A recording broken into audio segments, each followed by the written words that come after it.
And welcome to today's edition of the Fifth Exit, where sometimes during the week when we release Turnpike Sports, we don't have enough time to talk about certain topics, and the Fifth Exit exists to hit a topic or two that maybe we hadn't had a chance to discuss in this week's show. And today's edition of the Fifth Exit is brought to you by BetMGM Sportsbook. BetMGM.com, the king of sportsbooks. Sign up today using our promo code Turnpike, and your first bet at BetMGM.com is risk-free up to $1,000. That's promo code Turnpike at BetMGM.com for a risk-free bet up to $1,000. Terms and conditions apply. Problem gambler, call 1-800-GAMBLER. Exit 5.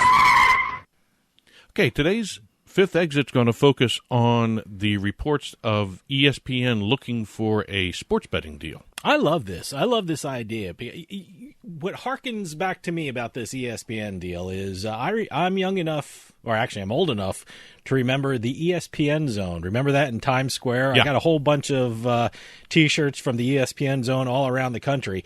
And I remember how fun it was to watch a game at ESPN Zone. So anytime they're thinking about getting a sports book or an ESPN sports book, I love that idea because I remember how great the ESPN Zone was, and I hope it comes back. Well, you hit on it right there because it's almost what the type of deal they're looking for is exactly like what they did with the restaurants. They want to offer their brand to a sportsbook operator to use their name to create a sportsbook.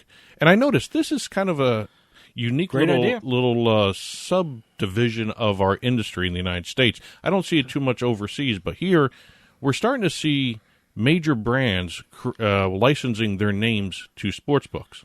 You know, you had Carousel Sportsbetting.com. They now flipped over. They did the deal with Maxim Magazine. They're now Maxim Bet. Sure. And also you had 888 working with Sports Illustrated to create SI Sportsbook. I was just about to bring up Sports Illustrated. I love what Sports Illustrated is doing. It's a recognized brand, and it's nowhere near New Jersey, but I'm hoping will be heading toward New Jersey pretty soon, so I can try it out. But they're such trusted names in sports. I mean, ESPN and SI. I mean, you just love the fact that they're getting involved in sports betting. And, watching ESPN, the lines that they have, what is that? That used to be... it's Caesar Sportsbook. It used to be William Hill. It used to be William Hill. Now it's Caesar Sportsbook. So. See, now I wonder how that's going to figure in on everything, Well, too. you got to remember, according to the Wall Street Journal, they've already got the deals with DraftKings and Caesar Sportsbooks that we just mentioned, or it used to be William Hill. Caesars now.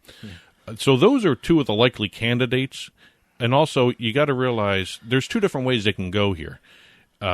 First of all, they can go with a national brand already that has sports books and mobile sports books all across the country, or they can go with one of the lesser ones, I no offense intended, but the smaller entities that don't have sports book or name recognition throughout the country, so they may be willing to subsume their name to go with an ESPN-branded sportsbook. There should be a better way we can phrase, the lesser brands. Can we say boutique sportsbook? Is there such a thing as a boutique sportsbook? Well, again, not like the huge Caesars, DraftKings, or FanDuels, but the smaller home style kind of boutique kind of thing. I mean, well, I see. The problem is the smaller ones in the country. It's not like here, your mom and pop sports book, like the Bet365s. Those types of entities are huge overseas, but Sure. they're not big here. So, the U.S. industry right at this moment may not be a big concern for like a Bet365, and that may be something where they can afford the $3 billion asking price that supposedly ESPN is asking for the brand. Mm-hmm. But again, it's going to be a matter of, does ESPN work with somebody who's willing to get rid of their brand in the United States and give them the ESPN Sportsbook? Or I don't know if Caesars or DraftKings or even FanDuel would be willing to give up their name to go with an ESPN branded sportsbook. Or is there an option where those big ones create a different sportsbook? Yeah, I mean, it's a wait and see, but I just love the idea.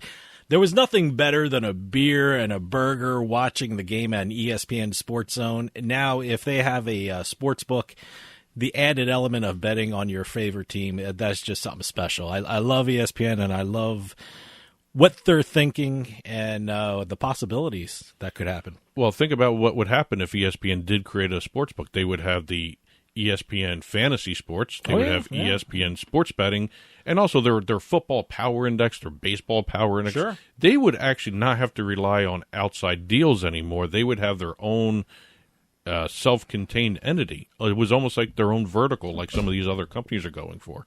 So it could be kind of interesting. There's nothing set in stone, and really, other than the Wall Street Journal report, I really haven't heard too much more about it.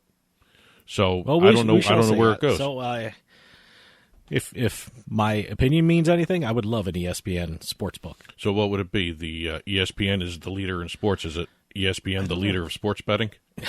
Do they do a new branding like that? They I don't do know. well. Well, that's it for this week's Fifth Exit. We'll see you next time.